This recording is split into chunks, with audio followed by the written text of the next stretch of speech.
The alarm clock screamed, another Monday morning.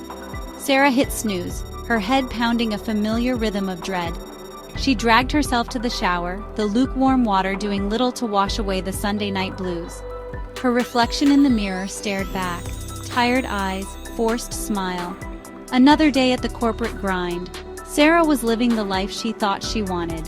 Stable job, good paycheck. But the shine of a successful life had long faded.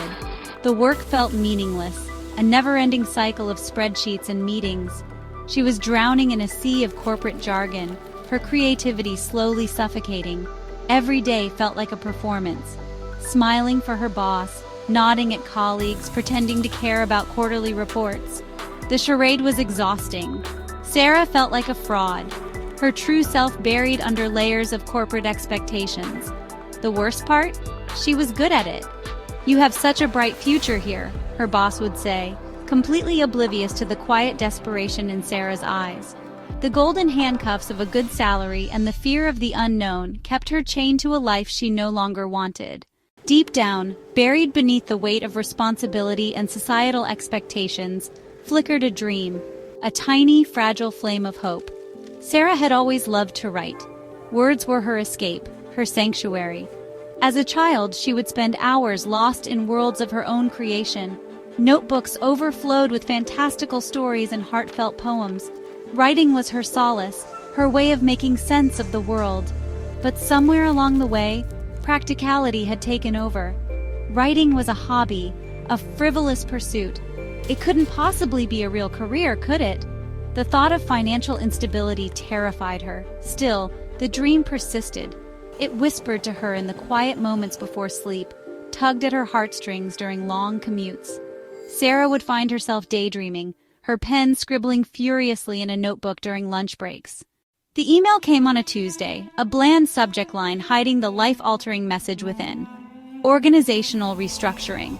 Sarah's position was being eliminated. Shock gave way to a strange sense of relief. It was terrifying being laid off, but a small part of her felt like a weight had been lifted. The universe had forced her hand. The next few weeks were a blur of job applications and interviews. Sarah found herself going through the motions, the familiar script of corporate expectations playing on repeat. But something had shifted. The fear of financial instability was still there, but it was different now. It was outweighed by a deep, unsettling dissatisfaction. One evening, surrounded by a sea of resumes and cover letters, Sarah broke down. Tears streamed down her face as she confessed her dreams to her reflection. "I want to write," she whispered, her voice thick with emotion. The words hung in the air, heavy with unspoken longing. The next morning, Sarah woke up with a newfound resolve. She wouldn't silence her dreams anymore. She would write. The decision felt both terrifying and exhilarating. It was a leap of faith, a trust fall into the unknown. She told her family and friends about her decision. Their reactions were mixed. Support came from unexpected places, skepticism from those she thought would understand.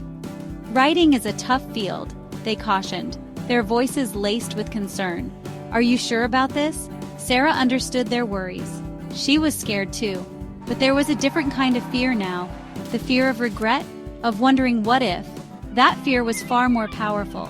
She spent her days writing, her fingers flying across the keyboard. The words poured out of her, a torrent of emotions and ideas she had kept bottled up for far too long. Her apartment became her sanctuary, her laptop her closest confidant. The initial euphoria of pursuing her passion was quickly replaced by the harsh realities of freelance life. The feast or famine cycle of income was stressful. There were days when Sarah would work tirelessly, only to have rejection after rejection pile up in her inbox. The financial strain was constant. She cut back on everything, her social life shrinking to fit her budget.